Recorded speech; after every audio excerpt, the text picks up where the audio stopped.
सकते हैं? नहीं, शांति नहीं है, भारतीय जनता पार्टी वाले डर गए हैं। हकीकत मान करके ये चलिए कि मुसलमान, माफ़ करिएगा दर्शकों, मैं सच बोलता हूँ, सच बोलने का मेरे में मादा है। मुसलमान को राष्ट्रीय स्वयंसेवक संघ ने अपना दुश्मन हमेशा माना है। चाहे मोहन भागवत अच्छी अच्छी बात आज कर ले, लेकिन हकीकत ये है कि आरएसएस के गोलवालकर की अगर बंच ऑफ थॉट्स पढ़ेंगे, बंच ऑफ थॉट्स के उन अंशों को आज मोहन भागवत आज कुछ साल पहले वो उस चीज़ से किनारा करते हैं, लेकिन ये इनके डीएनए में है।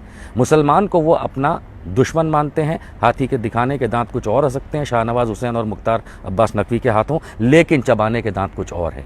मौका मिलते ही भारतीय जनता पार्टी मुसलमानों के या आरएसएस के लोग मुसलमानों के खिलाफ हो जाते हैं।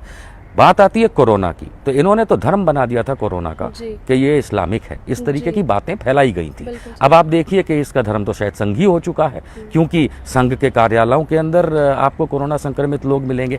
मौका मिलते ही इन्होंने, और हम फिल्म सिटी में खड़े हैं इस समय नोएडा के, और मैं बता दूं कि इस फिल्म सिटी के अंदर ऐसे ऐसे चैनल्स हैं, ऐसे ऐसे चैनल्स हैं, थोड़ा सा पीछे की तरफ अगर पैन किया जा सकता है, रहने दीजिए, तो मरकजी दिखाई देगा आपको। मरकजी जैसे चैनल्स ने इसको इस तरह से दिखाया कि जैसे मुसलमानों के खिलाफ एक लड़ाई, एक जंग शुरू की गई हो। लेकिन माफ़ कीजिएगा, ये करके उन्होंने अपने आप को छोटा कर दिया।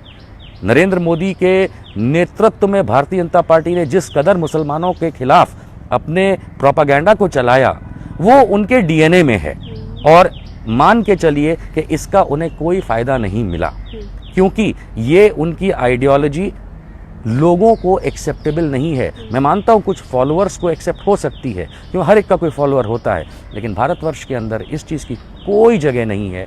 और आज की तारीख में संघी कोरोना, आपने लॉकडाउन की बात करी, 550 मरीज पे लॉकडाउन करने वाले पूरे देश को महानुभाव, हमारे देश के विश्व गुरु नेतृत्व वाले नरेंद्र मोदी जी, आज 13.5 लाख से ज़्यादा मरीज़ हैं, जिसमें 8.5 लाख ठीक हो गए, तकरीबन 5 लाख के ऊपर बीमार हैं।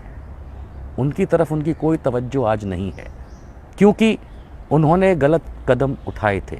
मैं छाती ठोक के कहता हूँ, नरेंद्र मोदी, आपको राजनीति नहीं आती, आपको सिर्फ गंदगी आती है। बहुत अच्छा सवाल है आपका। सत्ता का सुख भोगने के लिए जो भी राजनीति की जाए वो कम है, और इसके लिए मेरे ख्याल से भारतीय जनता पार्टी ने चाणक्य नीति अपने तरीके से बना ली है। बिल्कुल सही बात है कि बाढ़ पीड़ित बिहार के अंदर उनकी कोई कीमत नहीं है भारतीय जनता पार्टी के लिए।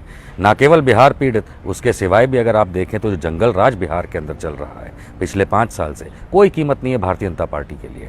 गिरिराज सिंह से लेकर के सुशील मोदी तक इतनी बड़ी बड़ी बातें करते आए हैं पिछले कुछ सालों के अंदर, लेकिन इस कोरोना काल को भी अगर राजनीति से तुलना करके देखी जाए तो राजनीति में तो कोरोना का भी राजनीति खेलना इन्होंने शुरू कर दिया। और इसके बदौलत ये आपको सामने नतीजा निकल के आता है कि कोरोना के नाम पे भी कुछ नहीं किया, बाढ़ पीड़ितों के लिए कुछ नहीं किया, बच्चों के लिए कुछ नहीं किया, एजुकेशन के लिए कुछ नहीं किया, और तो और महिलाओं की जो सुरक्षा, कहना भी नहीं चाहिए, ये तो कहने लायक कोई बात भी नहीं है कि महिलाओं के लिए क्या किया।